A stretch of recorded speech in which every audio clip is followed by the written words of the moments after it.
Selamat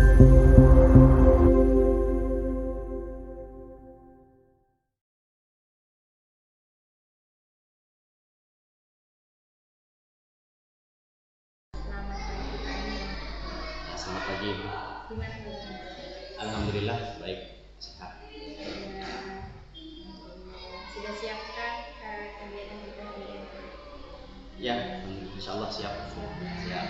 Sesuai dengan kesepakatan, Pak Emil kegiatannya di tanggal 35. Ya. Nanti kita kurang lebih 3 jam pendampingan individu. Tujuan fokus dari tujuan kita nantinya yang pertama awal pendampingan dulu kita akan refleksi diri terlebih dahulu tentang lingkungan belajar di sekolah. Ya. Kemudian nanti ada perubahan diri setelah mempelajari modul 1.1 sampai 1.3. Kemudian merintis komunitas praktisi di sekolah dan yang terakhir nanti FGD.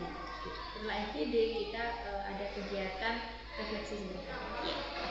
Untuk fokus pertanyaan yang pertama bisa bercerita secara singkat saja apa saja proses kegiatan yang sudah berjalan selama 1 bulan terakhir, pembelajaran daring dan rencana tindak lanjut dari pendampingan individu 1 serta hal-hal yang dianggap sebagai capaian selama 1 bulan terakhir. Prosesnya dulu, apa saja proses kegiatan yang sudah berjalan selama 1 bulan terakhir ini? Terima kasih Bu Ning. Ya, seperti pada umumnya saya kan sebagai guru tentu kegiatan pelaksanaan pembelajaran menjadi fokus utama kita di dalam di sekolah. Yang pasti dalam perubahan itu saya menyertakan konsep atau pemahaman saya terhadap modul 1. Dalam modul 1 ini adalah pembelajaran yang berpihak pada nilai. Yang kedua terkait dengan visi sekolah guru penggerak. Di sini yang paling banyak saya tekankan adalah peran saya dalam mendorong kolaborasi bersama rekan sejawat. Ini penting kita lakukan karena ini menurut saya adalah kunci. Kita tidak bisa lagi berjalan sendiri-sendiri untuk mencapai tujuan kita. Kenapa? Karena kita tahu bahwa kita memiliki banyak keterbatasan. Pasti itu, niscaya keterbatasan pada diri kita. Sehingga hal-hal yang menjadi keterbatasan pada diri saya, tentu saya minta bantuan pada teman. Contoh, saya tidak mungkin bisa menilai pembelajaran saya baik. Kalaupun saya paksa minta kepada murid, mungkin murid karena malu, sungkan pasti memberikan yang baik. Walaupun di sana sini masih ada kekurangan, tentu berdasarkan petunjuk dari PP dan hasil serta instruktur bisa saya perbaiki. Assalamualaikum warahmatullahi wabarakatuh. Yang saya hormati Bapak Hayat Suryanto SPD selaku Koordinator Wilayah Pendidikan Kecamatan Melandingan. Yang saya hormati Bapak Dul Hafid SPD selaku Kepala Sekolah SDN 2 Melandingan Kulon. Yang saya hormati Bapak Ibu Guru SDN 2 Melandingan Kulon. Serta yang saya banggakan Bapak Ahmad Emil Salim SPD selaku CGP Angkatan 10 Kabupaten Situbondo. Puji syukur marilah kita panjatkan atas kehadirat Allah Subhanahu wa taala karena pada pagi hari ini kita masih diberikan nikmat sehat sehingga kita semua bisa hadir di ruang yang insya Allah penuh barokah ini dalam acara pendampingan individu di mana kita akan berdiskusi terkait dengan visi dan prakarsa perubahan guru penggerak. Sholawat serta salam semoga selalu tercurahkan kepada junjungan kita Nabi besar Nabi Muhammad SAW. Sebelumnya saya ingin memperkenalkan diri terlebih dahulu. Nama saya Ning Sugiarti. Saya adalah pengajar praktek CGP Angkatan 10 Kabupaten Situbondo. Saya bertugas sebagai Kepala Sekolah SDN 4 Dauhan di Kecamatan Situbondo, Kabupaten Situbondo, letaknya di dekat KPU. Bapak Ibu mungkin yang mau mampir dipersilahkan. Baik Bapak Ibu, dalam kegiatan hari ini saya akan memandu jalannya diskusi. Tujuan dari kegiatan hari ini yaitu kita akan mendiskusikan visi atau cita-cita warga sekolah terhadap murid di masa yang akan datang. Adapun susunan kegiatan pertemuan kita hari ini yaitu yang pertama adalah pembukaan, kedua sambutan dari kepala sekolah, ketiga pengantar tujuan diskusi oleh pengajar praktik, merumuskan kalimat rumpang dan melihat visi sekolah oleh CGP, kelima mengidentifikasi perilaku yang mencerminkan visi diskusi oleh CGP. Keenam, mendiskusikan inisiatif perubahan yang dapat dilakukan di sekolah oleh CGP. Dan yang ketujuh adalah penutup. Langsung saja kita mulai untuk sesi yang pertama, yaitu pembukaan. Mari kita buka kegiatan hari ini dengan bacaan basmalah. Untuk acara yang kedua adalah sambutan. Sambutan akan diberikan oleh Bapak Kepala Sekolah kepada Bapak Dul Hafid SPD. Kami persilakan.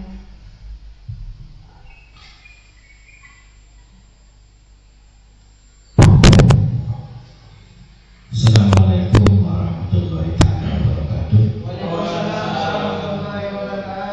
Bismillahirrahmanirrahim. Alhamdulillahirabbil alamin. Shalatu wassalamu ala asyrofil anbiya'i wal mursalin sayyidina Muhammadin wa ala alihi wa sahbihi ajma'in. Amma ba'du. Yang terhormat Koordinator Wilayah Pendidikan Kecamatan Bandingan, yang saya hormati pengajar praktik Bu Ning, yang saya hormati Bapak Ibu Guru SDN 2 Belandingan Kulon, dan tidak lupa calon guru penggerak yaitu Bapak Emre Salim yang akan mendesimulasikan atau presentasikan sebuah program yang akan dilaksanakan itu. Mereka kita pertama menjadikan puji syukur kehadiran Allah Subhanahu wa Ta'ala, karena pada kesempatan siang hari ini kita mesti diberi nikmat sehat dan dapat berkumpul yang insya Allah penuh barokah ini. Salawat wassalam mari kita limpahkan kepada junjungan Nabi Muhammad SAW. Bapak Ibu yang saya hormati, saya ucapkan selamat datang kepada Ibu Nis sebagai fasilitator, sebagai praktek pengajar ya, maaf ya. Dan juga kebetulan sekarang saya mengundang Korwil Pendidikan Kecamatan Belandingan, dan juga biasanya juga ketua PTK karena sekarang ada acara, kebetulan sekarang observasi sehingga. Terima kasih atas sambutan yang cukup hangat dari Bapak Kepala Sekolah SDN 2 Belandingan Kulon. Untuk acara yang ketiga yaitu adalah pengantar tujuan diskusi oleh pengajar praktik. Baik Bapak Ibu semua yang ada di sini, saya akan memberikan sedikit pengantar tujuan dari kegiatan kita pada pagi hari ini. Bapak Ibu, dalam proses pendidikan guru penggerak, dalam hal ini adalah Pak Emil sebagai CDP Angkatan 10, kebetulan beliau adalah CDP saya di kelas 200A.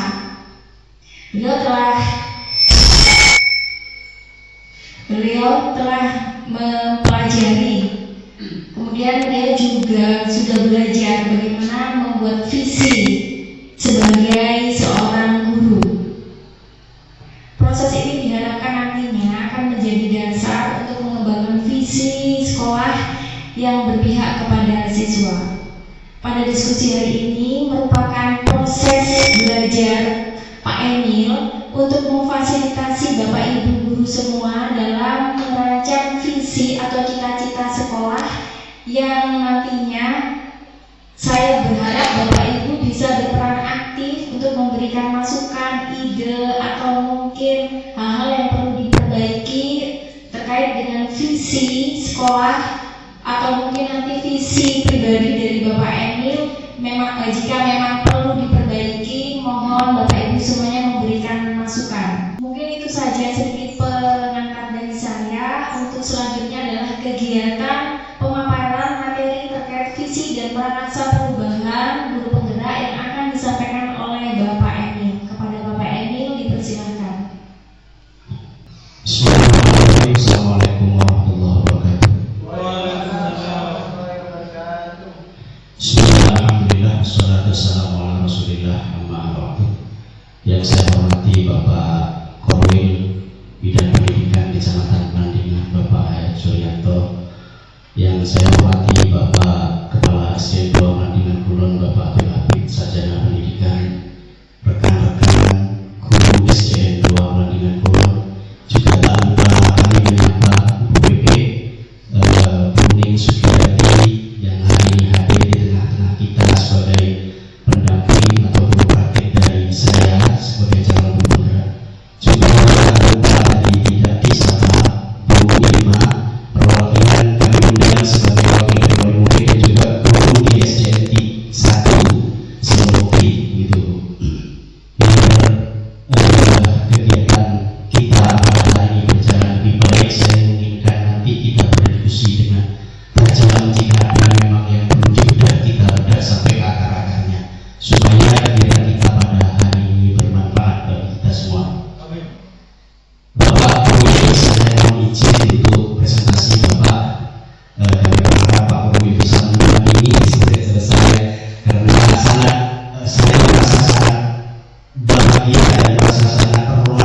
kita, Bapak Pendidikan kita, Ki Hajar Dewantara, telah menyampaikan tentang trilogi kepemimpinan guru di dalam belajar. Di dalam belajar yang pertama Ingat Sosuntodo, Ingat Dibangun Karso, Putri Handayani. Bapak Pendidikan Dewantara ini telah mencetuskan fondasi dasar pendidikan kita yang pertama menurut beliau. Filosofi pendidikan beliau yang pertama, guru itu, pendidikan itu sebagai tempat persemaian benih-benih kebudayaan dalam masyarakat. Artinya apa? Artinya pendidikan ini harus menjadi sarana tempat menyemai benih kebudayaan supaya budaya yang sudah baik ini terus tumbuh dan mengakar di masyarakat. Jangan sampai sebaliknya pendidikan malah justru meruntuhkan budaya dan nilai-nilai luhur yang ada. Ini namanya bertolak belakang. Yang kedua, dari filosofi pendidikan ini kemudian pendidikan itu fungsinya Bapak Ibu sebagai tuntunan bagi murid-murid kita, bukan tuntutan. Ya. Budaya kita selama ini masalah nafsirkan, guru menjadi penuntut, murid harus begini, murid harus begitu, murid harus jadi ini, murid harus jadi itu. Itu sebenarnya paradigma pembelajaran kita yang salah diartikan. Yang benar adalah pendidikan sebagai tuntunan. Kenapa sebagai tuntunan? Karena kita tahu bahwa murid kita ini terlahir dengan keanekaragaman potensi. Ya, terlahir dengan keanekaragaman potensi. Ada yang terlahir berpotensi sebagai dokter dari kecil, suka eksakta. Ada yang terlahir sebagai public conversation, ya public speaking, bicaranya bagus terstruktur. Nah ini sebenarnya yang harus kita tuntun dari anak didik kita. Jangan sampai kita menganggap anak didik kita sama, potensinya sama. Yang ketiga, pendidikan harus relevan dengan kodrat anak. Apa yang dimaksud dengan pendidikan harus relevan? Kita tahu bahwa kodrat itu ada dua. Yang pertama kodrat alam, yang kedua kodrat zaman. Maka oleh karena itu dalam melaksanakan pendidikan kita harus kontekstual. Jangan sampai kita hidup di pesisir mencontohkan perdagangan kopi. Kita tidak ada kopi. Jangan sampai mencontohkan perdagangan yang dicontohkan kopi atau apel. Tidak ada. Itu tidak sesuai alam. Kita mencontohkan perdagangan ikan misalnya. Siswa-siswi kita diajak di tempat perdagangan ikan di TPI. Transaksi ekonomi di sana bagaimana? Itu kita belajarkan. Namanya pembelajaran sesuai kodrat alam. Sesuai kodrat zaman.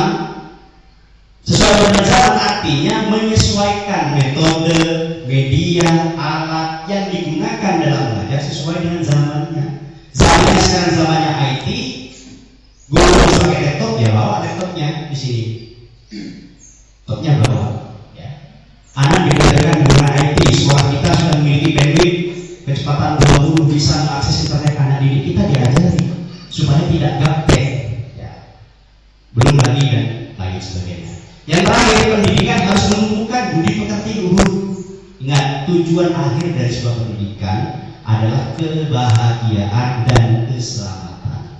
Ketika anak di Bapak Ibu, ketika sudah belajar, maka diharapkan budi pekertinya tumbuh luhur sehingga dia dapat diterima di masyarakat yang baik agar hidupnya mencapai keselamatan di dunia dan akhirat. Ya, tuh. Nah, ini dia pendidikan yang berpihak kepada anak. Jadi dalam rancangan pendidikan atau pengajaran yang dirancang itu harus berpihak. Berpihak itu artinya inklusif. Inklusif ini artinya mengakomodir seluruh kebutuhan belajar murid supaya murid ini dapat mengembangkan bakat, minat dan kemampuannya. Yang pertama ini memberikan kemerdekaan dalam belajar. Ya. Yang kedua, menuntun anak dalam belajar sesuai bakat, minat dan kemampuannya. Jadi sudah tidak sama lagi anak sekelas matematika semua atau bahasa Indonesia semua, itu sudah tidak relevan lagi. Karena anak kita itu punya potensi yang berbeda dan itu harus diusahakan agar mereka mencapai kodratnya itu. Ini yang ketiga, mengintegrasikan nilai-nilai luhur kemasyarakatan dalam kegiatan pembelajaran. Yang keempat, mengintegrasikan pemanfaatan ideologi di dalam pembelajaran. Ini pembelajaran yang berpihak kepada murid. Yang berikutnya, membangun pola pikir kritis, inovatif dan kolaboratif. Ya. Nah, ini dia. Untuk bisa mewujudkan yang tadi, tugas gurunya ini. Nih, yang pertama, menuntun, menjadi penuntun bagi anak. Ingat, bukan jadi penuntut.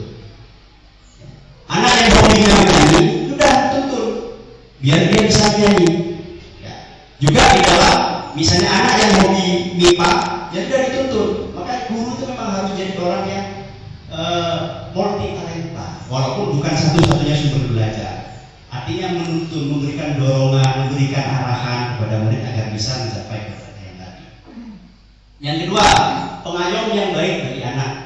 Saya pikir ini tidak perlu diterangkan, sudah paham. Yang ketiga, memastikan pembelajaran sesuai kodrat anak. Dan yang terakhir, ini yang paling penting adalah terus belajar sepanjang hayat. Jadi jangan pernah sampai berhenti belajar walaupun sudah menjadi guru. Ya, guru itu tugasnya belajar dan mengajar, itu tugasnya. Ya. Nah, Bapak Ibu, untuk bisa mewujudkan filosofi pendidikan Ki Hajar Dewantara itu kita perlu menanamkan nilai dan peran guru. Ya, yang pertama apa nilainya? Kita harus memiliki jiwa keberpihakan kepada murid. Yang kedua, kita harus mandiri. Mandiri ini artinya bukan tidak berkolaborasi. Guru yang mandiri adalah guru yang mampu mencetuskan ide baru sebagai pelopor dari perubahan di sekolahnya. Itu guru yang mandiri. Dia tidak bisa IT, dia belajar sendiri IT tanpa diperintah. Itu namanya guru mandiri. Yang kedua, reflektif. Kita tahu bahwa guru ini bukan dewa. Ya, ketika guru berdasar, oleh karena itu perlu kita meminta saran, masukan dari teman kita, bahkan dari murid-murid kita kalau perlu. Apa kekurangan Bapak Ibu nak tadi pembelajarannya bagaimana? Kira-kira minggu depan atau besok kita akan belajar yang seperti apa yang menurut kalian itu baik. Ya. Kolaborasi, Bapak Ibu, sekarang sudah bukan zamannya guru bergerak sendiri-sendiri. Ya, sekarang itu tidak ada Superman, yang ada adalah super team. Ya, kita bergerak berkolaborasi bersama guru yang lain. Yang terakhir adalah inovasi. Ini suatu keharusan, Bapak Ibu, inovasi. Inovasi dalam rangka pembelajaran, medianya yang semula berbasis manual menjadi berbasis elektronik, berbasis IT misalnya. Membuat sendiri atau mengadopsi punya teman yang kita tiru dan modifikasi sendiri, itu boleh. Nah, untuk itu perannya, ya ini dia. Yang pertama menjadi pemimpin pembelajaran. Pemimpin pembelajaran ini kalau di guru penggerak yaitu kepala sekolah dan pengawas. Ya.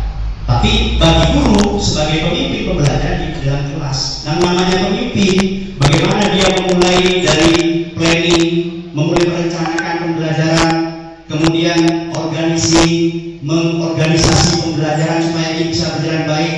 Yang ketiga actuating ya. Atau melaksanakan pembelajaran dengan baik, dan yang terakhir controlling. Bagaimana dia mengendalikan, mengevaluasi, mengontrol pembelajaran dengan baik di dalam kelasnya.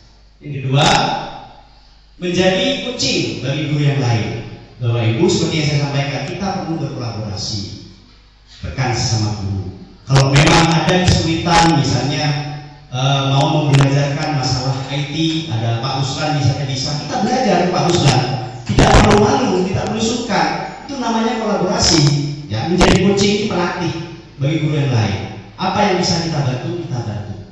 Mau belajar tentang Padlet, bagaimana mengoperasikan Padlet atau Jamboard di kelas, kita belajar kepada yang tahu. Jangan sampai kita malu, tetap tidak ada perubahan pada diri kita. Sementara tugas guru itu bersifat dinamis dan terus berubah. Tantangannya pun berubah. Dari dulu yang mungkin tantangannya hanya mengajar, sekarang itu tantangannya sudah berubah, Bapak Ibu. Dari semula membangun berpikir kritis pada sesuatu, ya, critical thinking, bagaimana membangun collaboration, ya, bagaimana membangun communication, ya, bagaimana terakhir membangun karakter bagi siswa kita. Yang ketiga, mendorong kolaborasi. Yang keempat, mewujudkan kepemimpinan murid. Ya, kepemimpinan murid itu bukan menjadi pemimpin di kelasnya, bukan begitu saja, tetapi murid yang merasa kompeten, mandiri, dicintai, dan memiliki kepercayaan diri. Ini yang harus kita lakukan, Bapak Ibu.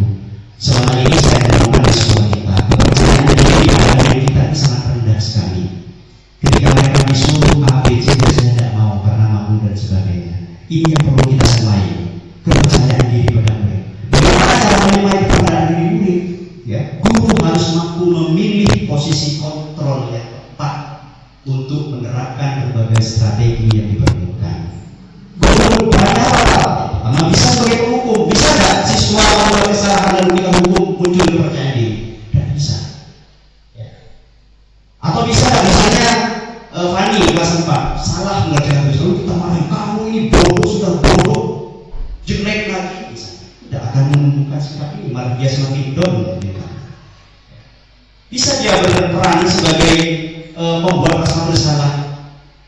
Apa mungkin bisa? Misalnya gini, Wati kepada Fani, misalnya Pak Guru terangkan, aduh Fani, kamu lagi Fani, marah anak ini ngaji kok pernah ngaji, marah ini belum tak bisa, kok ekeranya ini kita nggak pernah sekolah enak. Masa belum tak bisa kan? Apa mungkin bisa misalnya? Tidak akan bisa kalau bahasanya begitu. Ya, tidak akan bisa. Lalu kita ketika memilih muncullah posisi yang tadi itu sebagai manajer. Ada murid berbuat kesalahan kita. Nah, tadi kenapa masalahnya? Ini Pak, oh iya. Tadi kamu kenapa kamu ngantuk? Tadi semua harus tidur Pak, oh iya. Cedera dari atau murid memastikan bukti mana cedera. Bagi Pak Guru, bagi Bu Guru tidur kita. Cuman mau dikasih pas itu. Ya karena tugasnya adalah belajar. Nanti kali siang dia perbaiki supaya tidak tidur lagi. Ya siapa ada di mana?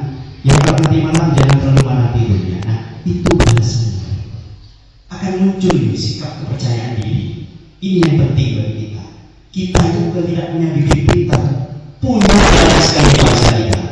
Cuma kepercayaan diri ini yang tidak ada, mengakibatkan kita mentalnya belum terjual karena kepercayaan diri kan?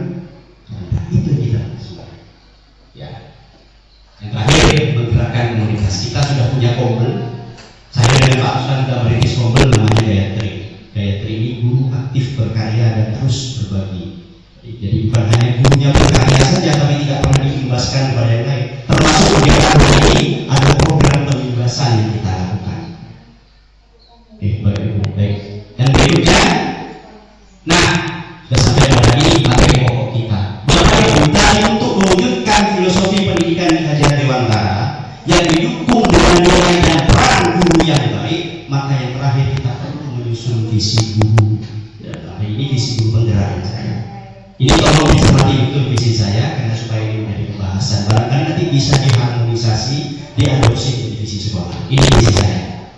Visi saya mewujudkan peserta didik yang berbudi baik untuk menyongsong masa depan gemilang. Ya.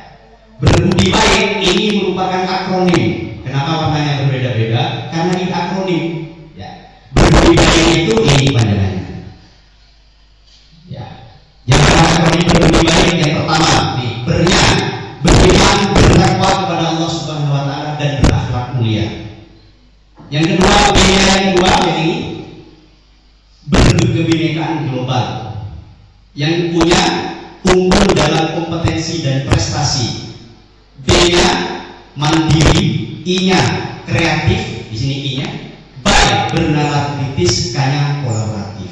Ini merupakan cita-cita dari profil pelajar Pancasila yang diharapkan sebagai tujuan pendidikan nasional kita. Ini jadi akronim dari visi saya yaitu berbudi baik. Ini kepanjangannya.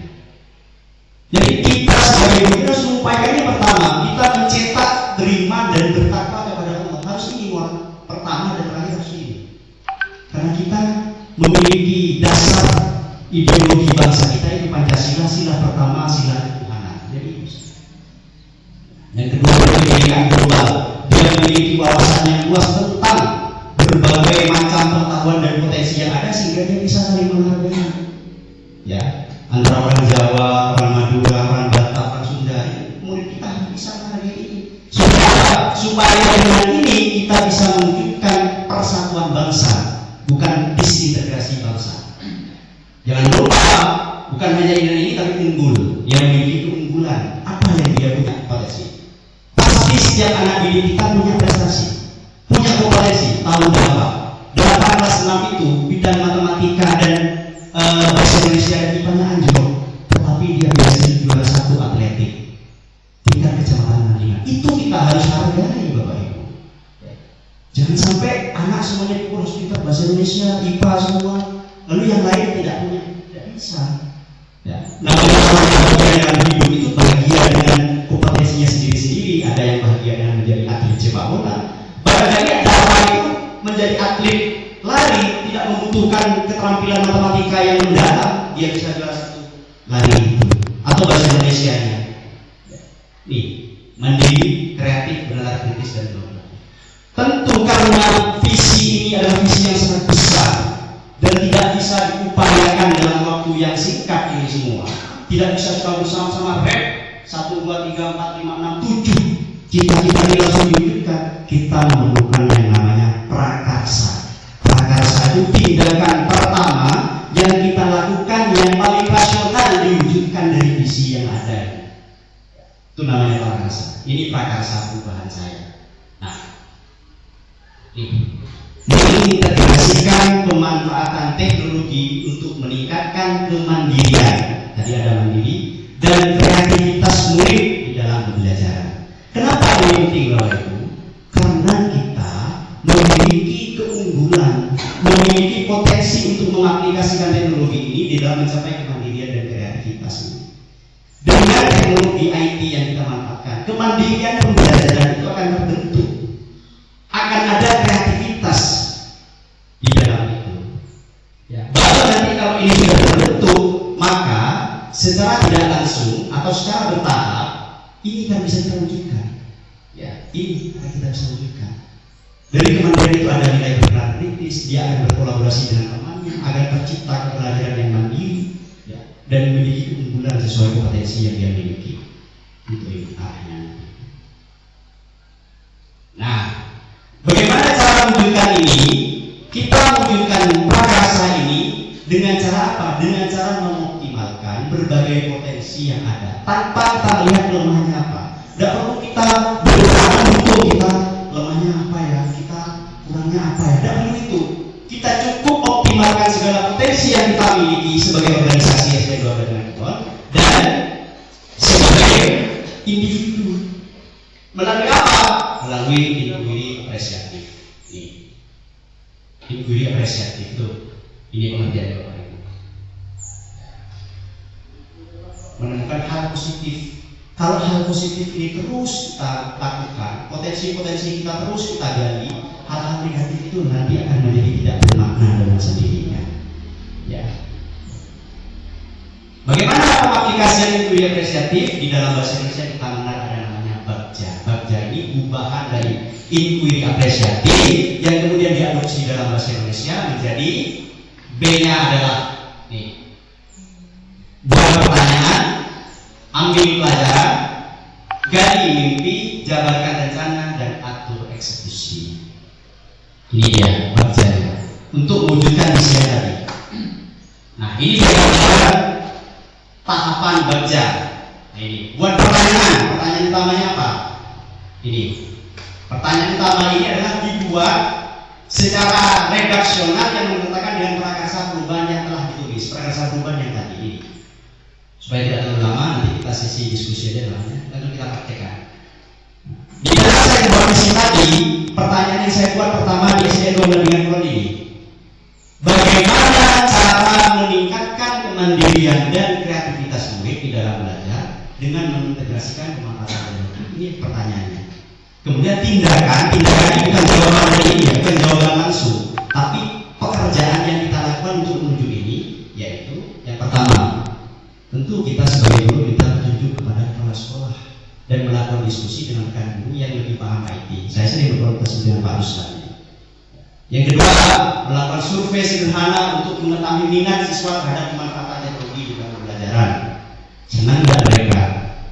Nah, membaca berbagai sumber referensi tentang pemanfaatan teknologi di dalam pembelajaran. Ini tahapan yang saya kerjakan untuk menjawab ini. Bukan jawaban langsung, tapi pekerjaan yang saya lakukan untuk menjawab ini.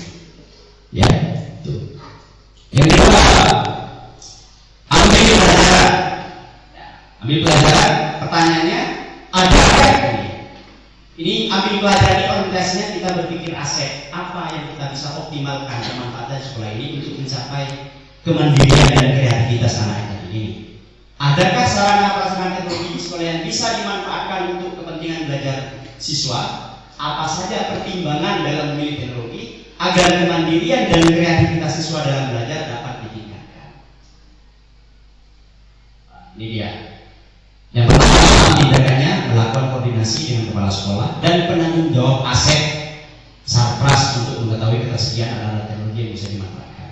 Ketika kami kemarin berdiskusi dengan kepala sekolah dan dengan Bu Ermin sebagai penanggung jawab barang dan jasa barang yang ada di sekolah, ya, itu kita menemukan nanti, yaitu mendata murid yang memiliki smartphone untuk menunjang pembelajaran jika diperlukan.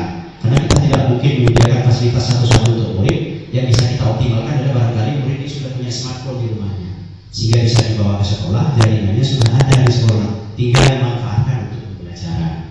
Yang kedua, yang ketiga, membaca berbagai referensi tentang dasar pertimbangan dalam memilih media teknologi yang bisa digunakan dalam meningkatkan.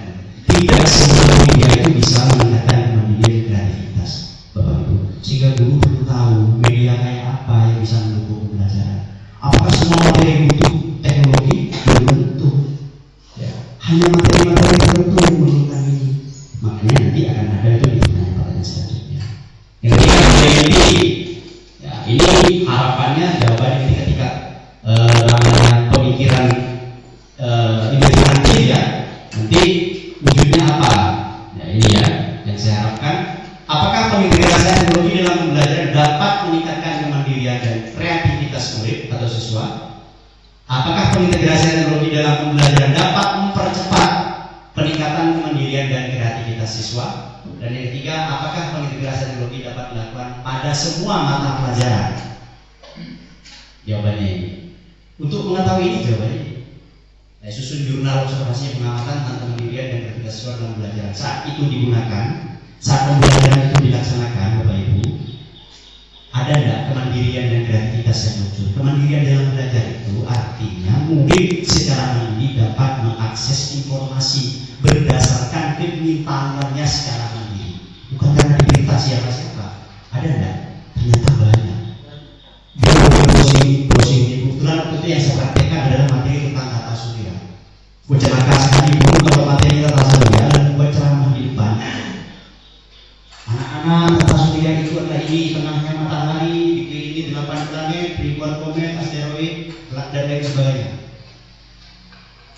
Lebih baik kita mengaplikasikan teknologi, langsung beri gambarnya, beri videonya, suruh browsing sendiri, biar muncul kreativitas. Oh, ternyata gambarnya tata surya tidak hanya bergaris lurus linier, ternyata ada yang tengah matahari di atas planet ini dan lain sebagainya. Tuh, membaca referensi ini hal yang murah, baca ini hal yang biasa kita lakukan. Jabarkan rencana ini apa saja yang diperlukan dalam integrasian ini, alatnya yang diperlukan, bagaimana langkah menggunakannya, yang ketiga bagaimana strategi yang diperlukan untuk menjamin penggunaan teknologi dalam setiap pembelajaran secara berkelanjutan. Ini jawabannya. Tentu ini menyusun perangkat LKPD, ya, LPP dan LKPD, buat daftar alat yang bisa digunakan. Ya, ini LK semuanya, mengisi kebutuhan. Nah, ini yang saya penting, bahwa tidak semua mata pelajaran atau materi pelajaran butuh penggunaan teknologi untuk menyampaikan. Kalau seperti Pak Sipri misalnya, ya, materinya tentang bermain bola besar, ya, itu tidak perlu ke internet. Ini bola besar kecil, ambil aja di kantor, bola basket, bola voli, yang bola-bola besar, dipraktekkan bagaimana cara passing dan sebagainya seperti itu. Ya, kalau cari internet, wah itu tidak efektif, ya, karena tidak semua butuh penggunaan ini, Bapak Ibu. Jadi dikontekstualkan saja sesuai keperluan. Ya, yang terakhir, atur eksekusi. Ini berarti pertanyaannya pada tahap ini dapat menentukan siapa yang berperan dan kapan akan dilaksanakan. Pertanyaan siapa yang bertanggung jawab? Karena setiap kali kita memiliki program, Bapak Ibu, itu penting ada penanggung jawabnya. Tak mungkin pas mereka berbuat hina. Tidak mungkin itu, kalau seperti itu tidak bertanggung jawab namanya. Jadi ketika kita buat program ada penanggung jawab yang memantau, ya, berdisiplin dan betul-betul, ya. Kemudian kapan pengintegrasian akan dilakukan?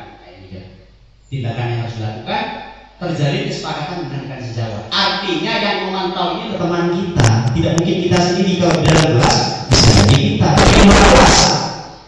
Mungkin yang kita tahu adalah rekan kita, baik itu guru mapel atau bahkan teknik, tenaga kependidikan misalnya. Ya, kapan saja pentegasan ini tersedia daftar analisis kebutuhan teknologi di dalam pembelajaran berdasarkan karakteristik materi. Jadi intinya yang saya sampaikan adalah tidak semua materi pembelajaran harus dipaksakan menggunakan teknologi secara keseluruhan supaya pembelajaran itu berjalan efektif dan efisien, ya. Efektif dari sisi penggunaannya, efisien dari sisi waktunya dan biayanya. Bapak Ibu, itu yang bisa saya sampaikan terkait presentasi kita di kegiatan hari ini. Nanti ini ada tugas yang harus kita kerjakan supaya ada bukti kegiatan kita pada siang hari ini atau pagi hari ini. Nanti akan dibagikan LK bagaimana mempraktekkan, ya. Di sini kita akan praktek nanti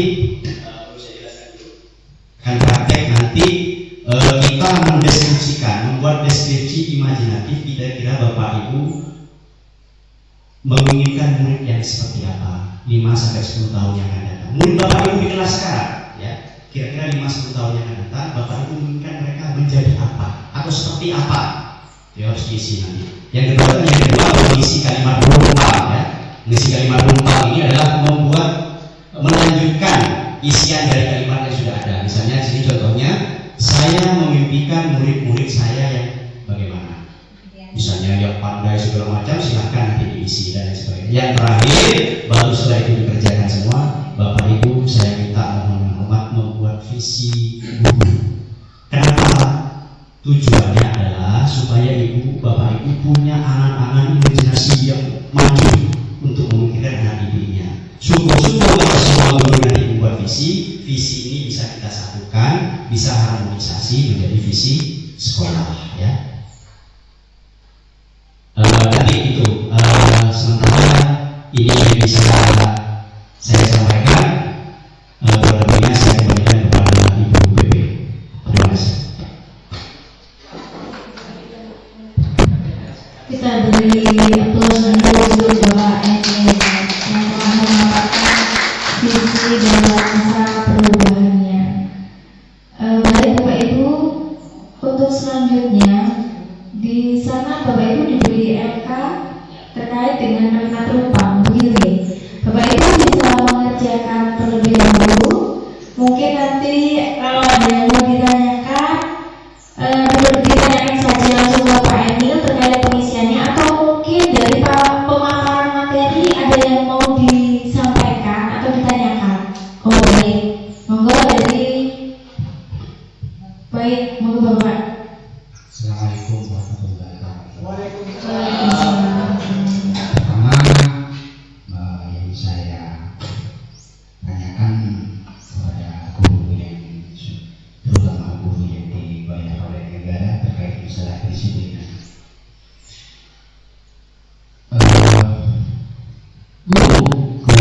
Guru ada yang jelas itu juga yang berapa? Jam mengajar di kelas gitu ya. Kemudian apa lagi Bapak? Banyak maksudnya di sekolah. Di sekolah gitu. Terus Jam berapa? Jam 7. Wajib tidak. Itu yang kedua terkait masalah terkait masalah pembelajaran diingatkan kepada murid. Terkait masalah buku pakai buku. Ketika seorang siswa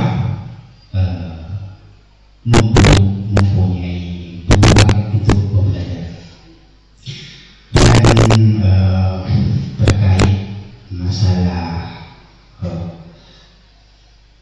apa yang harus dilakukan guru ketika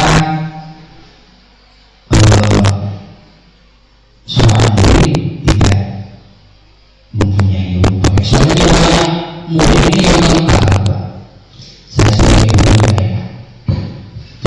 itu dibentuk kelompoknya itu bunyinya ada orang muda ngosok pulang nangis dia. Oh jadinya saya sebagai guru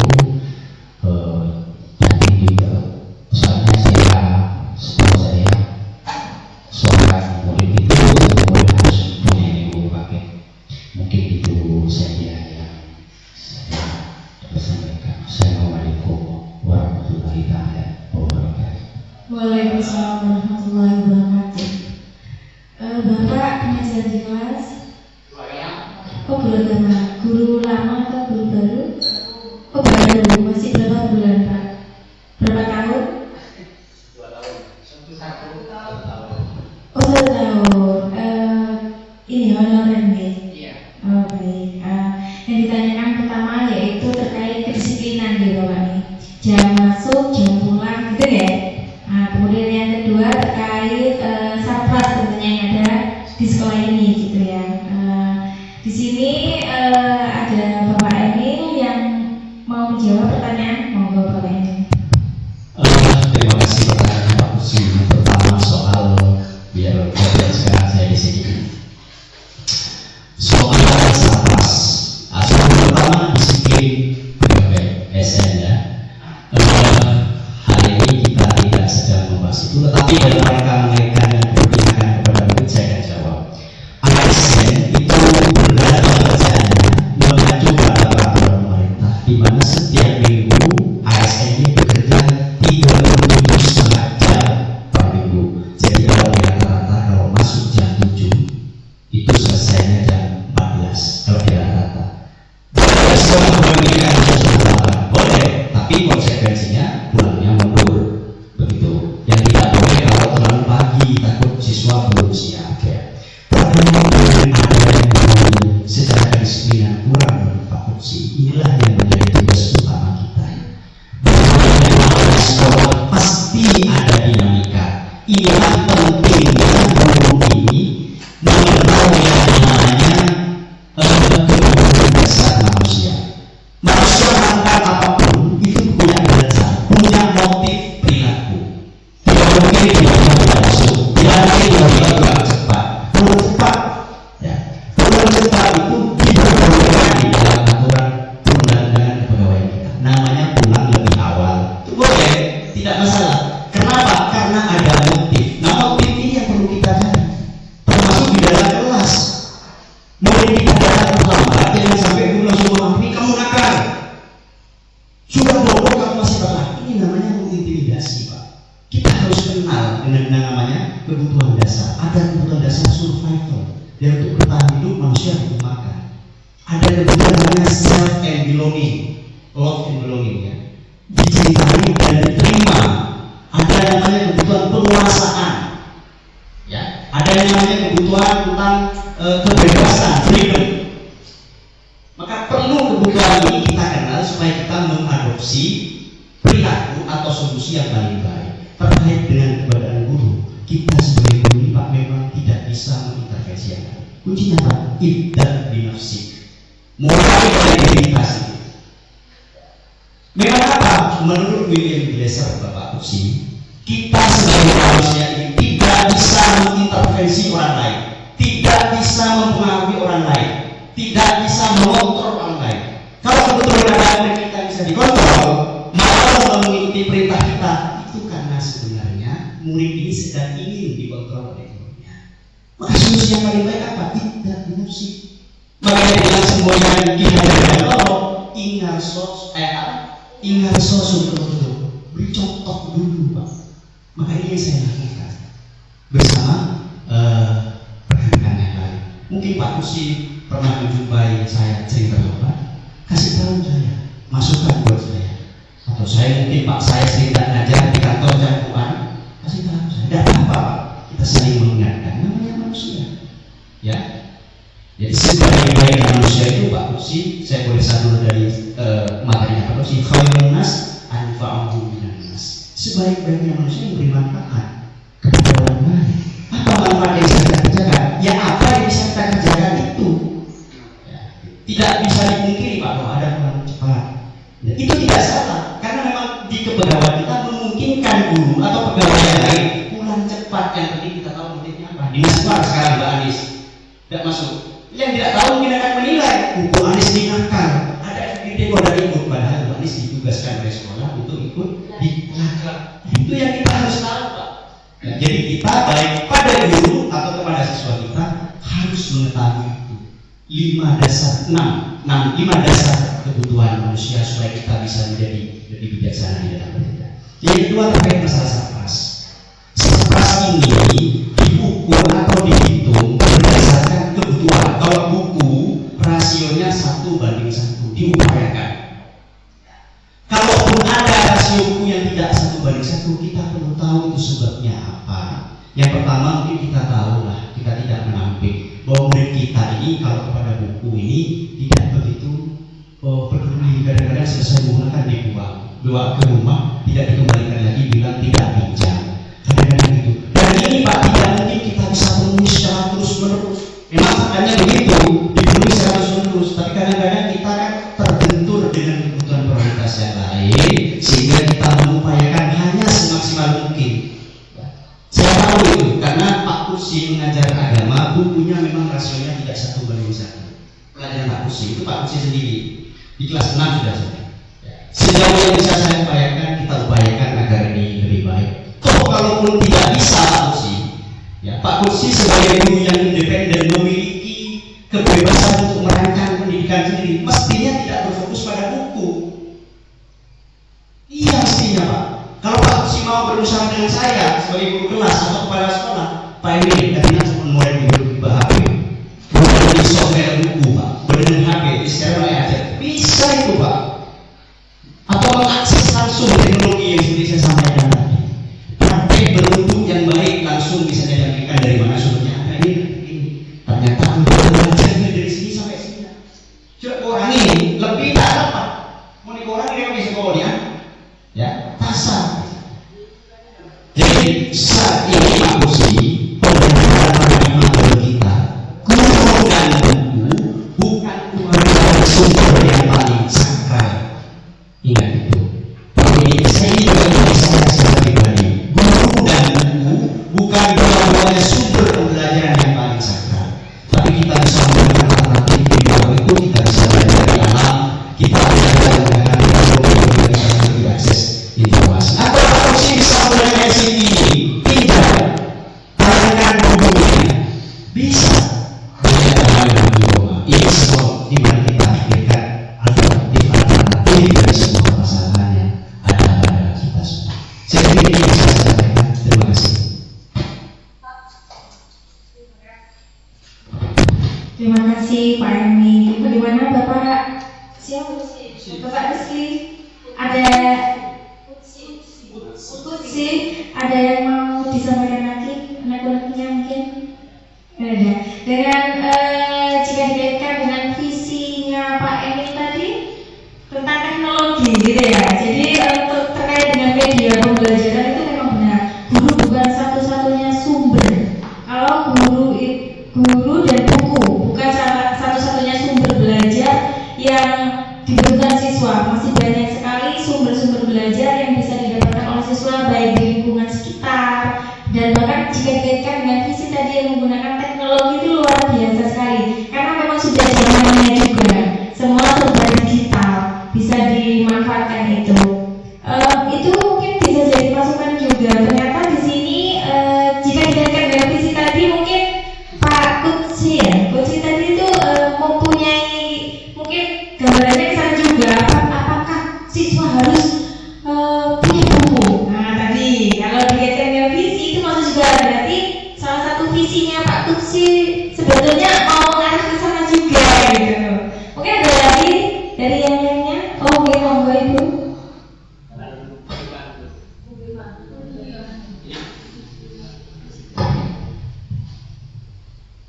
Assalamualaikum warahmatullahi wabarakatuh. Saya Irma selaku undangan wakil-wali murid juga berstatus sebagai guru. Terima kasih kesempatannya. Sharing saja bagaimana menyikapi peserta didik kita yang beragam. Kalau sudah di tingkat SMP atau SMA, itu sudah penjurusan.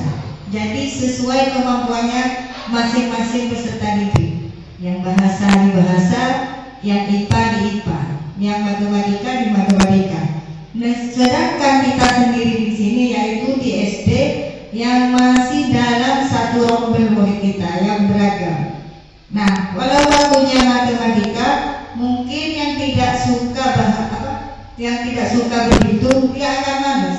Apakah kita akan membiarkan dia dinadan meskipun dia nilainya seperti itu, namun dia memang tidak mampu untuk sana? Apakah kita akan membiarkannya? Nah, begitu juga kalau sudah waktunya bahasa, meskipun kita belajarnya katanya Pak Emil di luar alat, dibawa langsung ke tempatnya ya, otomatis kalau sudah seperti wawancara, kita akan membuat laporan nantinya, membuat laporan pengamatan. Nah, otomatis anak tersebut malas untuk menulis penjabatannya. Nah, bagaimana menyikapi anak tersebut? Nah, itu saja pertanyaan dari saya. Terima kasih. Terima kasih atas pertanyaannya Ibu. Intinya di sini bagaimana cara menghadapi karakteristik siswa yang berbeda-beda, kebutuhan belajar anak yang berbeda-beda. Gitu ya, Ibu. Ya, monggo Pak Andi. Terima kasih Bu Irma. Salah satu yang ini Bu, rencana saya mengundang dengan Pak Komar, soalnya kepala sekolah, cuma hari ini tidak bisa juga karena ada pendampingan di bawah itu. Peserta masyarakat. Yang pertama soal perbedaan minat anak di dalam kelas. Ya, kalau kita di dalam kurikulum merdeka itu ada yang namanya pembelajaran berdiferensiasi. Pembelajaran berdiferensiasi itu bukan hanya pada konten, bukan hanya pada materi, tetapi pada proses dan produknya. Ya. Contoh misalnya, saya berikan contoh pertanyaan yang kedua dulu, bagaimana anak yang malas susun laporan tadi ya. Ini saya kedua dulu saya jawab. Contoh, sekarang ada materi kita tentang perkembangan kreatif, misalnya, dan kreatif pada tubuhnya. Ya. Beberapa anak yang diminta untuk membuat malas sekali. Ya karena kita tahu memang profil belajar anak di dalam kelas itu memang berbeda. Ada yang visual ini benar aja suka. Ada autorial benar, ada inisiatif dan sebagainya praktik. Makanya berdiferensiasinya letakkan pada diferensiasi produknya jangan nulis artikel semua Bu. Ya, produknya ada yang memang komunikasinya baik suruh presentasi di depan. Ada yang membuat lapor berbentuk makalah. Generatif adalah contohnya ini ditulis karena memang konversasinya kurang bagus misalnya. Ya. Ada yang memang kepercayaan dirinya sudah bagus dan komunikasinya bagus, presentasi di depan. Nulis siapa bisa buat pertanyaan di depan, atau gurunya dulu membuat pertanyaan baru diterangkan lagi. Itu sudah mewakili dari produk yang kita inginkan. Jadi sekali lagi keseragaman di dalam kelas jangan diterapkan lagi. Keseragaman itu.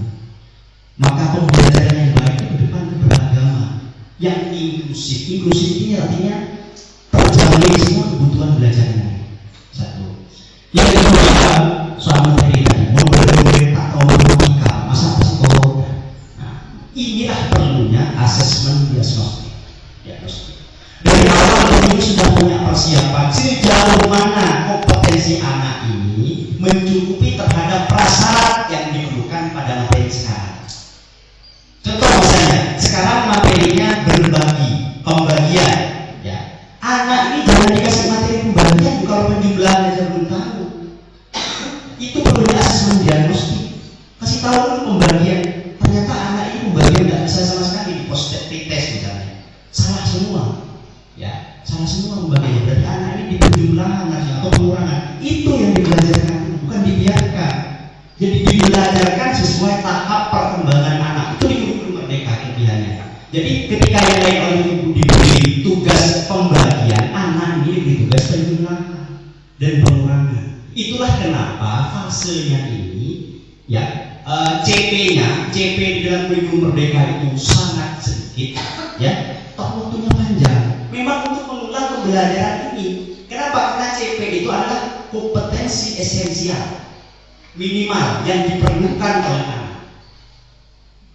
Sehingga masalah ini pembagian sudah selesai, ada 1-2 orang anak yang tuntas, yang lain lanjutkan yang ini belajarkan dulu yang tidak tuntas itu.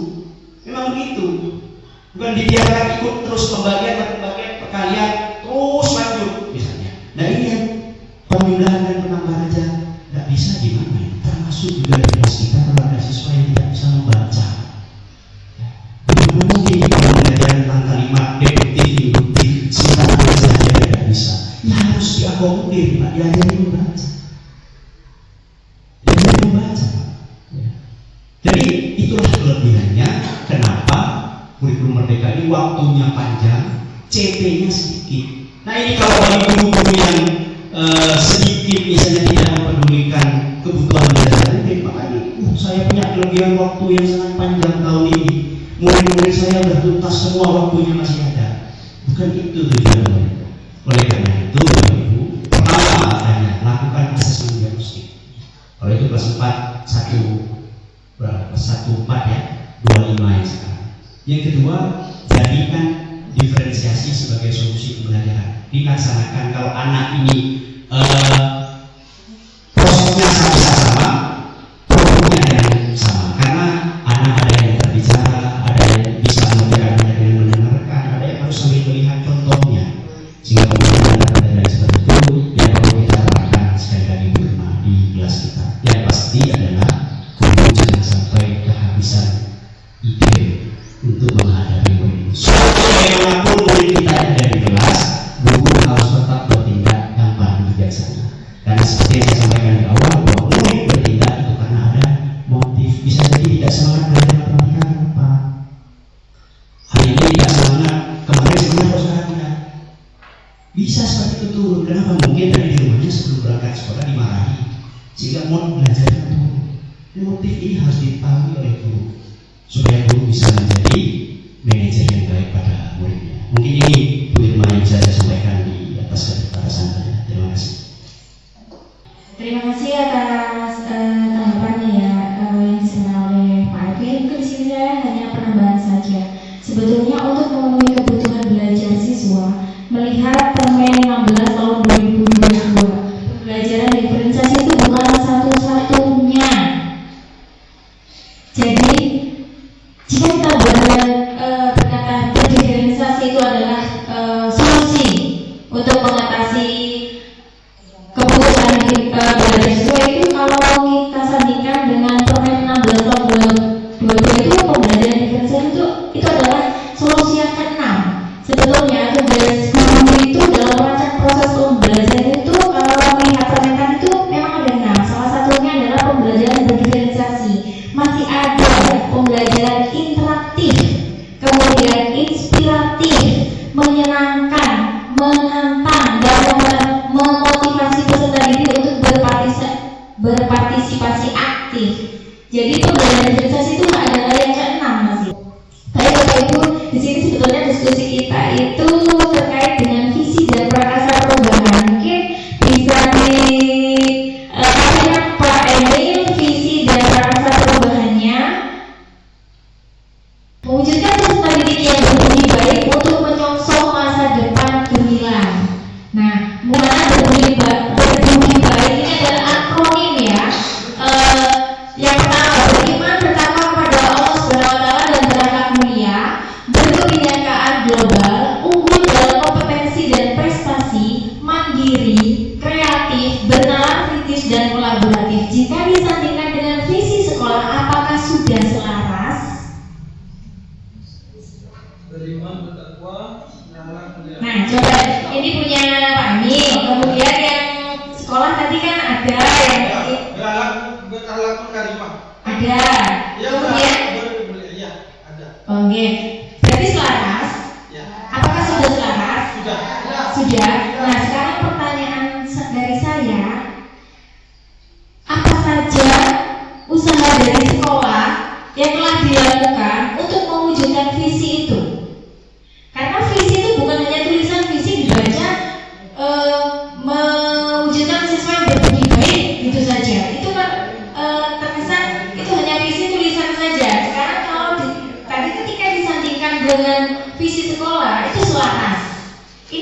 visi dari guru penggerak, yang lagi visi sekolah, di mana visi guru itu untuk menuju visi sekolah, mewujudkan visi sekolah. Nah, sekarang pertanyaannya apa saja yang sudah dilakukan sekolah, terutama warga sekolah untuk mencapai visi sekolah. Menurut Bapak Ibu, visi yang ada di sekolah apakah sudah berjalan atau tercapai dengan baik? Berjalan. Berjalan? Ya, sudah dilakukan.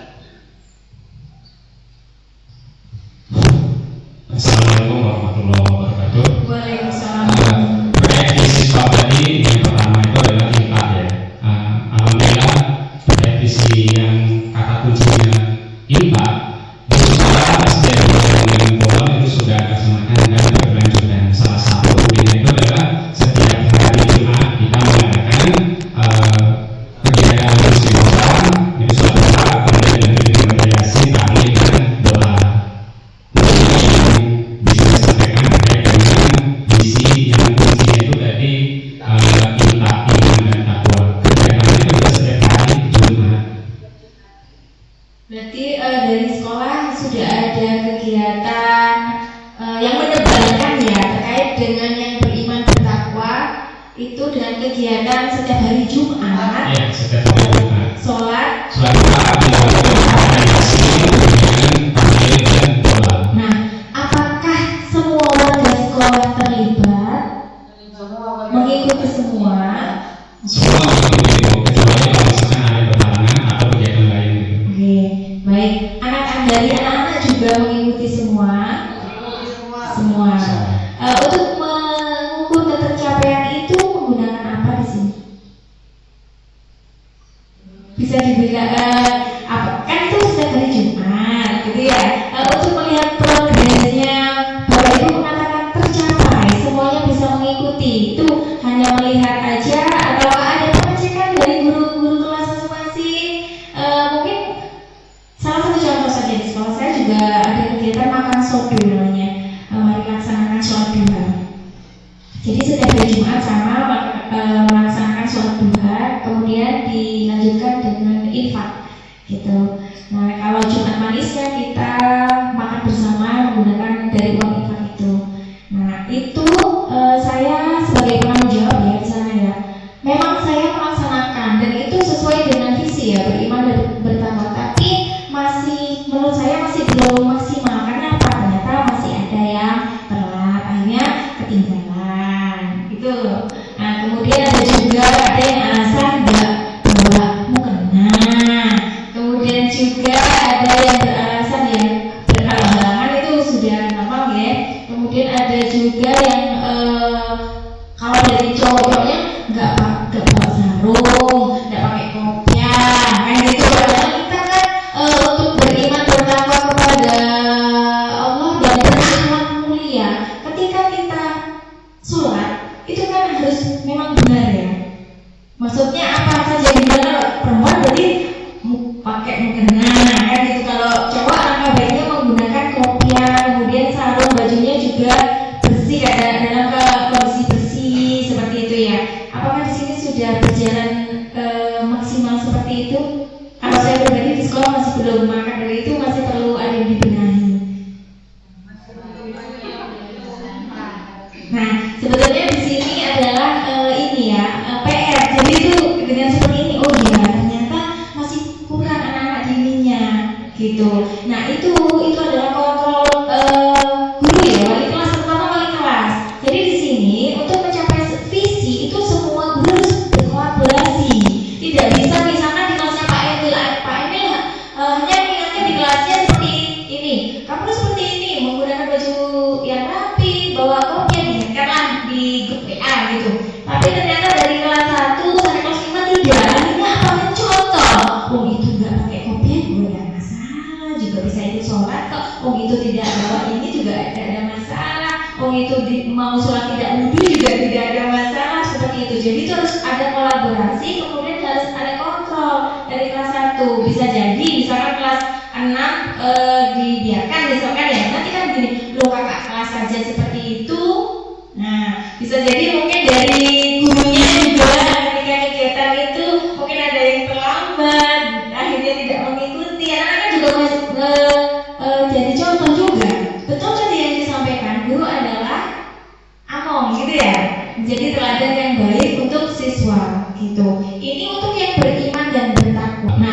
Jadi ini pertanyaan dari saya Pak Ebe. Ya, ini kan saya kan dari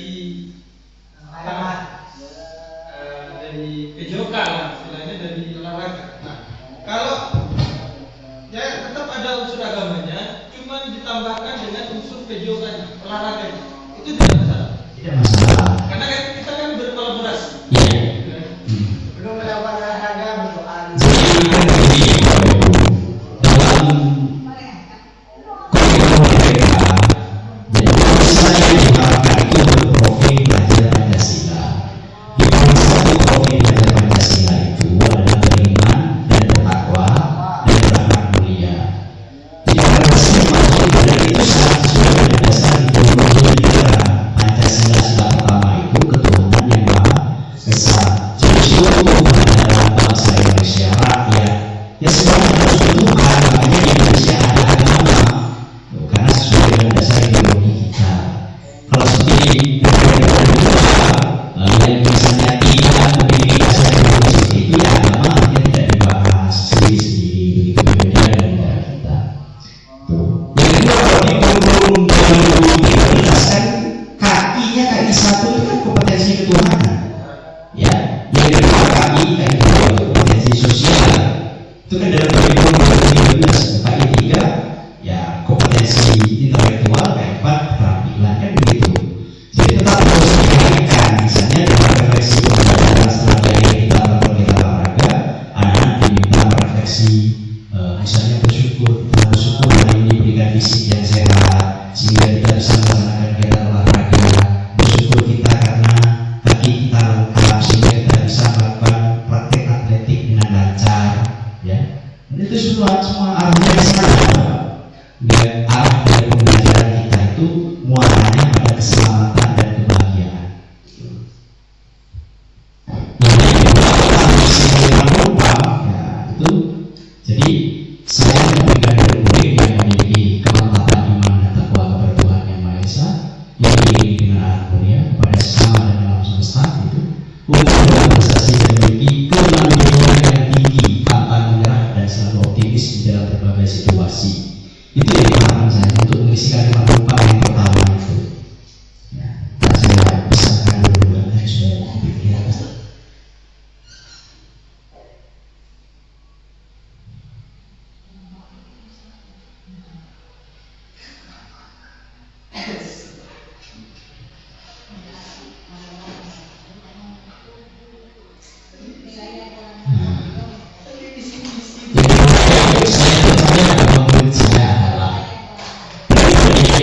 Dan memiliki keunggulan untuk dikembangkan menjadi kekuatan diri yang positif dalam mewujudkan cita-citanya di masa yang akan datang. Ini sesuai dengan tadi masa depan yang terbilang. Jadi saya mengutamakan kepentingan murid. Itu kalau saya Bapak Ibu nggak tahu Bapak Ibu, kepentingan murid di atas kepentingan apapun. Ya, itu di sekolah. Jadi kita sebagai murid datang ke sekolah karena 3 alasan. Yang pertama murid, yang kedua murid, yang ketiga murid. Sehingga itu adalah murid-murid dan murid. Sehingga kegiatan-kegiatan yang tidak mendukung aktivitas peningkatan pembelajaran di sekolah sebaiknya dihindari, bukan tidak dilaksanakan sama sekali, karena kita hidup bermasyarakat dan tentu kita harus relax ya, itu jalan kaki. Yang berikutnya, murid di sekolah saya sadar betul bahwa dirinya memiliki banyak persamaan dan juga perbedaan dengan teman-temannya. Ya. Ini ada kesadaran di pada anak. Cuma kita yang tidak memberi ruang pada mereka untuk berekspresi. Ya. Seperti tadi saya contohkan, ruangan di kelas 6 itu, itu prestasi kayaknya mungkin tidak ada sama sekali. Tapi ketika kita atletik kelas 1, nah itu yang harus kita kembangkan. Pemerintah memberikan apa ke dalam orang tua kita itu keliru. Makanya bila orang kita olahraga, orang ibu itu dimarahi.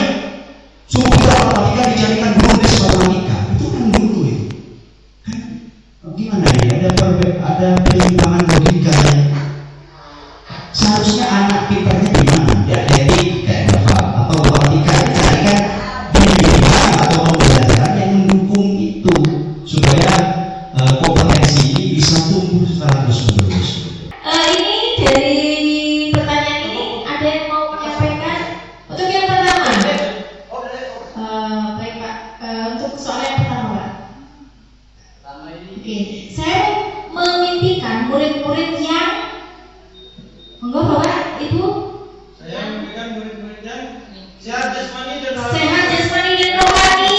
Kemudian serta berimpek dan beriman. berimpact dan beriman dan bertakwa, kemudian memiliki teknologi gitu ya, teknologi. Kemudian dari Bapak, ya Pak. Saya memimpikan murid-murid yang Saya namanya murid-murid yang memiliki beranak mulia, yang berakhlak, beriman, mampu mengoperasikan oh teknologi. teknologi, luar biasa. Kemudian dari Ibu yang berjilbab biru, saya memimpikan murid-murid yang sama dengan gimana? Akhlak. Kemudian Ibu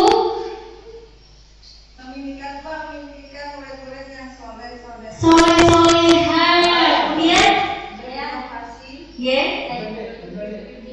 Kalau saya menjadi guru, saya ingin murid saya semangat belajar dan tidak berpikir pada teknologi. Semangat teknologi, Bapak. Saya akhlak terkait masalah. Akhlak ya. Berarti ambil yang iman dan takwa kepada Tuhan dan memiliki hak yang mulia ya. Kemudian Ibu Ya, saya menemui intinya beriman dan bertakwa itu penting, berimpek dan tidak mandiri. sendiri. Oke, baik. Dari jawaban-jawaban itu bisa Pak Emil simpulkan.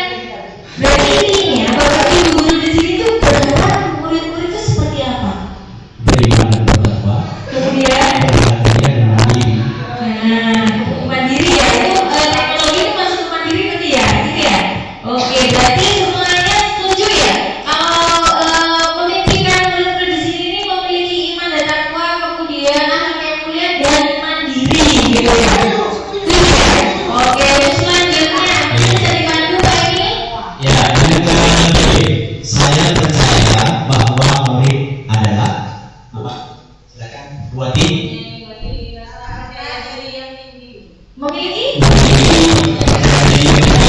tinggi itu aset ya, maksudnya kekuatan. Pakai pendekatan IA tadi itu kita yakin Pak bahwa percaya bahwa murid adalah tadi apa Ibu jawabnya. Memiliki kepercayaan diri yang tinggi. Nah berarti murid Ibu itu memiliki kepercayaan diri yang tinggi gitu kan ya, percaya bahwa itu. Kemudian lagi Kemudian, bagaimana mungkin yang kedua, saya percaya bahwa Ini kemampuan masing-masing yang perlu kita gali. beda berarti. Kemudian monggo. Bahagia dan mengerti dengan penyampaian pembelajaran yang saya sampaikan. Oke, bahagia. Kemudian dengan metode belajar gurunya.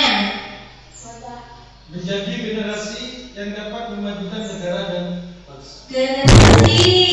Kemudian Bapak Mas Pur, Nomor 2, bisa percaya diri. bisa percaya diri. Jika disimpulkan, jika disimpulkan, saya percaya bahwa murid adalah mandiri, percaya diri. generasi ya, berarti generasi yang ingin Generasi ya kan? Ini dengan kemampuan yang unik tentunya, dengan memiliki mereka itu kita percaya sebagai guru percaya bahwa murid kita itu memiliki kemampuan atau karakteristik yang berbeda-beda dan juga mereka ingin bahagia berada di sekolah, seperti itu ya. Kemudian selanjutnya di sekolah saya mengutamakan Apa? Di sekolah saya mengutamakan apa? Pendidikan ya, kemudian Maupun pribadi. Hah? Dermawan. Giliran. di sekolah saya mengutamakan ada yang jawab kepentingan siswa, gitu kan? Ya. Kemudian Terus Demi kepentingan saya pribadi. ya, di atas kepentingan pribadi, Pak Sigri. Di sekolah saya mengutamakan pendidikan murid untuk menjadi yang lebih baik. pendidikan jika disimpulkan kita semua guru-guru di sini ini semuanya mengutamakan kepentingan siswa, berarti gitu ya. Oke, selanjutnya murid di sekolah saya sadar betul bahwa Saya Ya. mereka berbeda tetapi tetap berusaha untuk saling bersama dalam melakukan tugas sekolah. oke, murid di sekolah saya sadar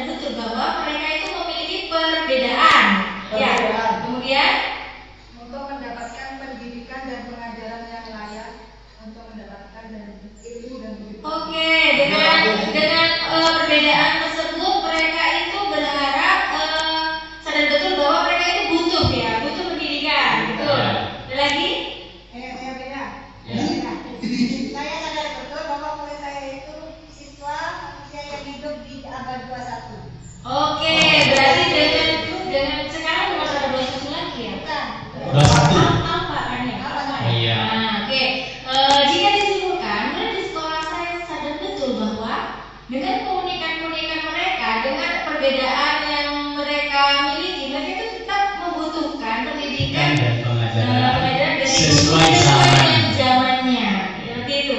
Jadi jika disimpulkan semua ini, sudah coba pertanyaannya. Ada lagi? Banyak. Yang kelima, oke.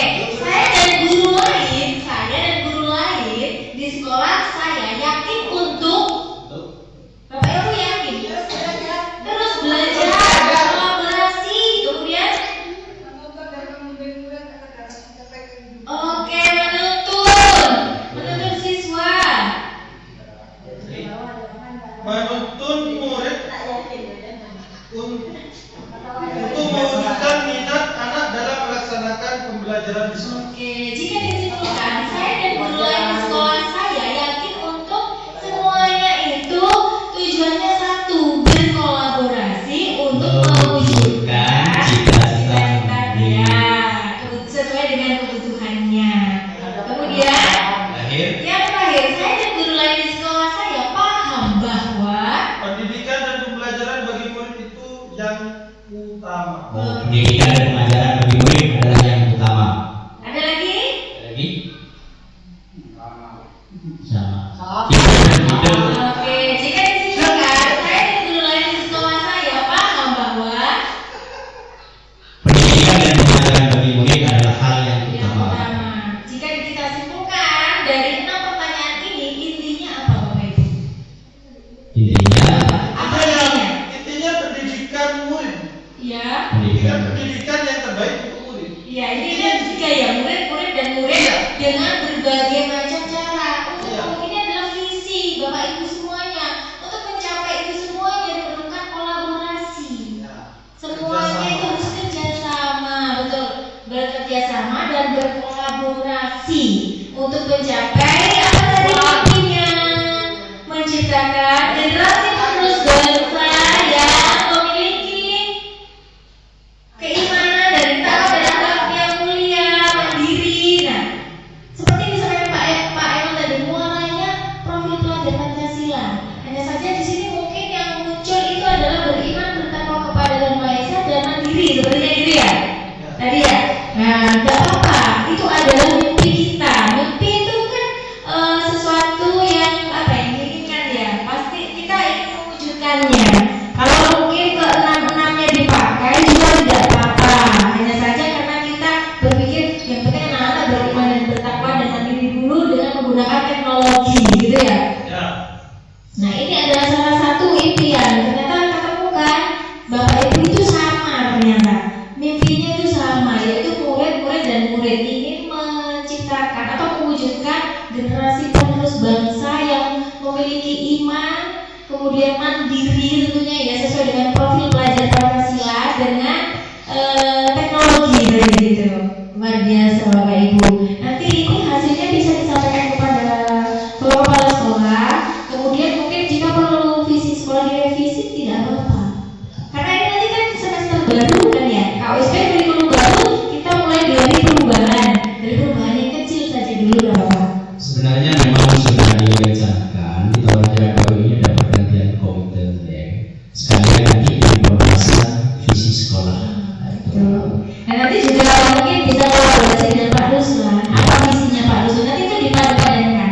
Bukan berarti Pak Eno punya visi itu nanti paten dipakai sekolah, tidak. Karena apa? Mungkin menurut Bapak Ibu masih terlalu berat untuk sekolah kita, anak-anak kita. Jadi ambil beberapa poin aja. Kemudian nanti mungkin Pak Ruslan menyampaikan juga, ada baiknya dikolaborasi. Sama dengan saya kemarin di SMP 2 di sana ada 2 JGB juga. Dan akhirnya ketika kita forum seperti ini ketemu, akhirnya dipadu-padankan, satunya pakai teknologi, satunya pakai literasi kegiatannya seperti itu. Nah, ini nanti bisa menggunakan metode ini ya, Bagja, menggunakan pendekatan inquiry apresiatif, di mana IA ini adalah suatu pendekatan yang mengutamakan kelebihan, kemampuan, kekuatan-kekuatan yang dimiliki sekolah, gitu. Salah satunya contoh yang keimanan dan ketakwaan, kita punya kelebihan anak-anak di sini, orang tua di sini lebih ini ke keagamaan. Nah, itu kita kembangkan lagi gitu. Nah, nanti mungkin ini bisa di sini ada komunitas Nah, mungkin nanti bisa di-breakdown lagi, dipelajari lagi bersama dengan memanfaatkan komunitas belajarnya. Di sana nanti Bapak Ibu kalau memang sudah ada SK-nya ya, itu kan bisa nanti kegiatan seperti ini paling tidak 3 jam ada sertifikatnya, itu kan lebih bagus ya. Sertifikatnya juga bisa bermanfaat. Jadi kegiatan itu di komunitas belajar itu dimanfaatkan dengan baik.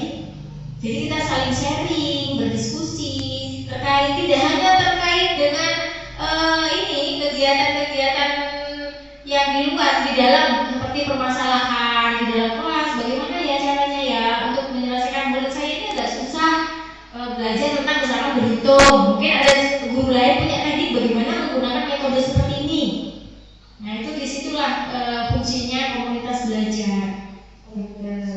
Nah kalau misalkan berhubungan dengan konsumsi, bisa yuk hari ini, besok kita akan pulang sekolah, kita akan mengadakan kegiatan di Kombel.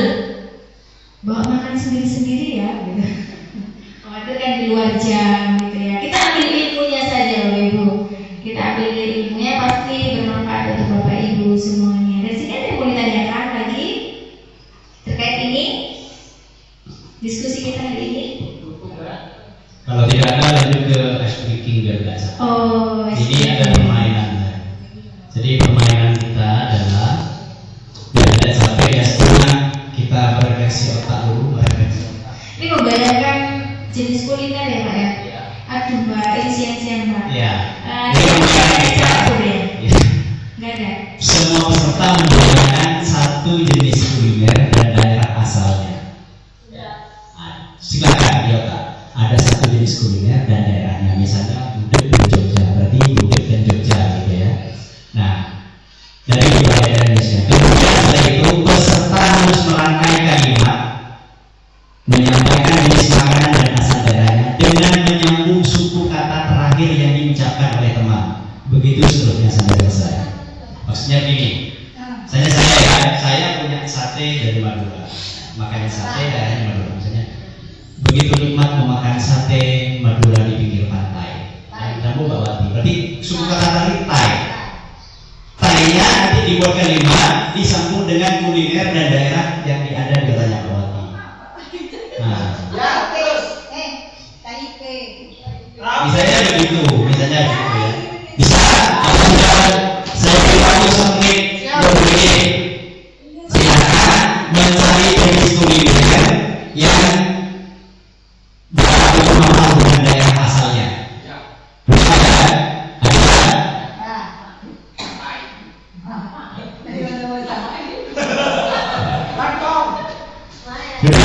Ada. Ini mic-nya bergantian ya, antum sambung. Saya lagi ya.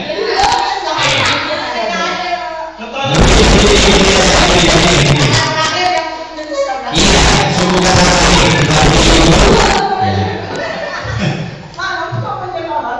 ya, enggak ada terus dia sampai ke detik terakhir. Sudah ada ya? Ini betul orang semuanya. Ya, sungguh enak makanan khas Blitar ya. Nasi pecel.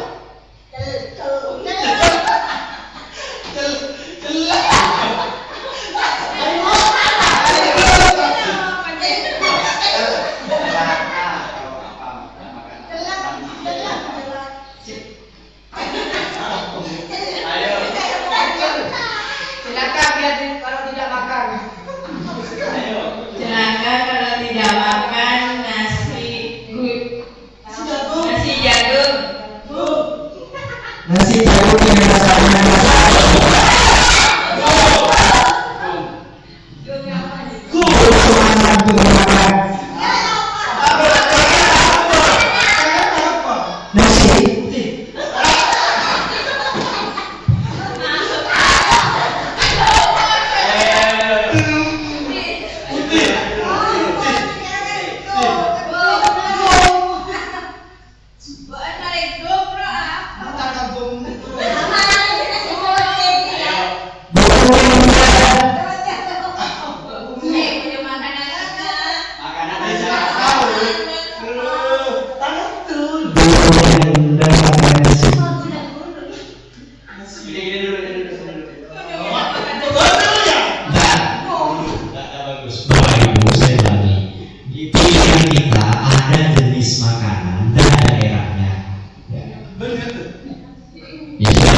di pikiran kita ada jenis makanan dan daerahnya ya. Gumlul. Nasi jagung. Misalnya ke gunung ya, disambung ke gunung. Gunung Tangkuban Perahu enak dilihat sambil makan. Bubur dari Jogja misalnya. Kayak gitu. Nah, itu resipi Jakarta memang eksotik kalau ditambah jagung bakar dari Betawi. Nah, terus begitu. Ya, paham ya, Ibu Tri? Oke, Sekarang dari sini. dari sini ya. Satu, fokus konsentrasi ya.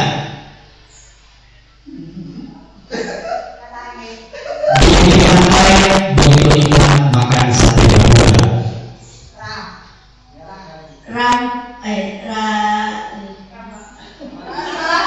Rasanya enak sekali kalau nggak makan tahu campur. Asal Sidoarjo. Joy. Joy itu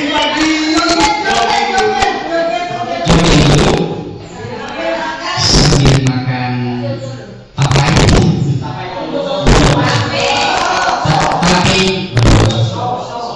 Susu ini sekali. Minggu kali makan tak jumpa apa asal Sidoarjo.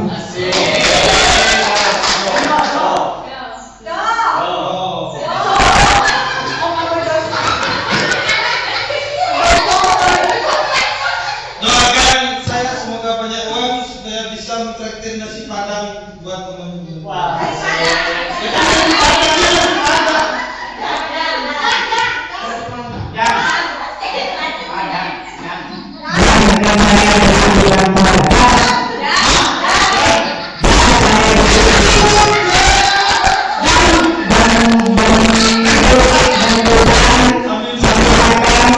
Ikan bakar asik ya.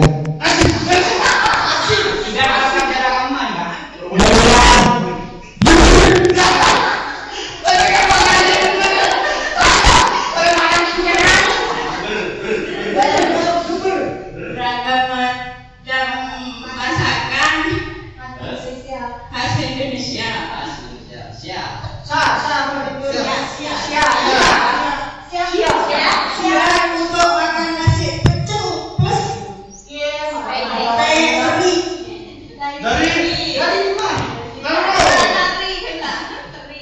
Istilah itu ketika saya menghentikan makan gudeg dari Jogja. Jangan lupa es campurnya dari es pisang hijaunya dari Jogja. Ya.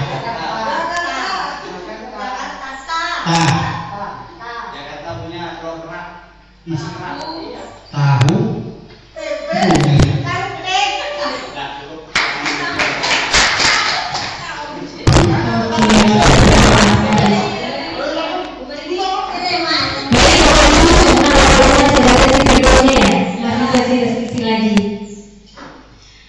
Sebelum saya akhiri ya, untuk kegiatan penutup kita baca dengan bacaan hamdalah terlebih dahulu.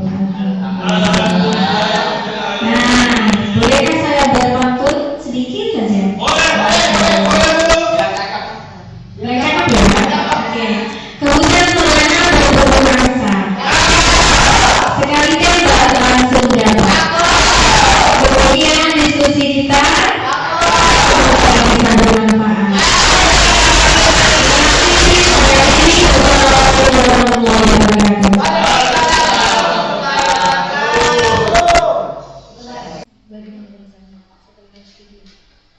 Perasaannya senang gitu ya, karena sudah bisa menyampaikan apa yang perlu saya sampaikan, dan semoga bisa bermanfaat. Menurut Pak Ani, apa hal paling menarik yang Bapak dapatkan setelah proses pendampingan ini? Yang paling menarik itu tadi pada saat mengisi kalimat rumpan, ternyata teman-teman ini memiliki banyak keinginan, banyak inisiatif, banyak imajinasi untuk anak-anak di sekolah. kedua, saat tadi diskusinya berjalan bagus, karena ini kegiatan yang memang dilaksanakan sebenarnya tidak ada rancangan atau setting sebelumnya, ternyata banyak sekali pertanyaan teman-teman yang menggambarkan pengalaman mereka ketika mengajar gitu. Walaupun pertanyaan tadi sebenarnya lebih mengacu pada modul 1.1. Karena tadi di awal mungkin ya, karena tadi memang saya di awal memberikan pengantar dari itu. Karena kan kenapa saya memberikan pengantar itu? Karena saya tidak serta-merta langsung muncul visi kan. Itu tujuan saya, biar ada pengantar dulu bahwa ini alurnya dari ini dulu, baru di sini baru seperti alurnya ya, yang alur seperti alur merdeka yang ada di ya, kemudian alurnya belajarnya juga dari modul titik 1, ya. titik 2, kemudian titik 3. Iya. Apa yang membuat hal itu menarik menurut Bapak? Hal itu membuat menarik karena antusiasme dari peserta itu tinggi ternyata. Saya tidak menyangka kalau teman-teman itu memiliki antusiasme tinggi untuk mengikuti diskusi ini. Yang kedua, ternyata mereka ini teman-teman setelah diberi ruang untuk berekspresi, ternyata muncul gagasan-gagasan baru yang di luar prediksi saya. Awalnya kan teman-teman ini saya pikir tidak begitu memperhatikan kondisi lingkungan sekolah. Ternyata dalam diskusi muncul bahwa sebenarnya mereka mencita-citakan hanya begini. Sebenarnya rekan-rekan guru itu sudah punya dasar pemahaman filosofi pembelajaran Ki Hajar Dewantara itu cuman langsung pada praktek. Seperti tadi kan mengingat teknologi diintegrasikan dalam pembelajaran konteks zaman sekarang nggak mungkin kan kita menyingkirkan keadaan teknologi itu di dalam pembelajaran, pasti harus diintegrasikan. Sepanjang itu memang diperlukan. Selanjutnya Pak, menurut Pak Emil apa yang sudah baik dan yang perlu diperbaiki dari pendampingan kegiatan lingkungan? Sedikit pendampingan untuk PP ini. Ya, apa yang sudah baik?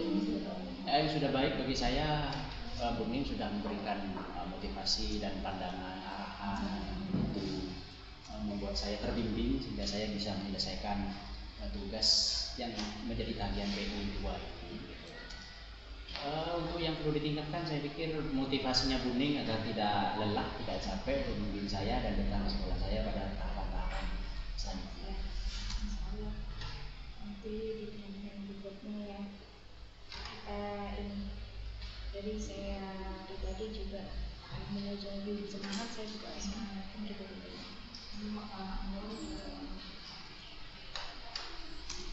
Selamat ya Pak Emil ya, sudah menyelesaikan itu satu sampai 4 ya. Ya. Meskipun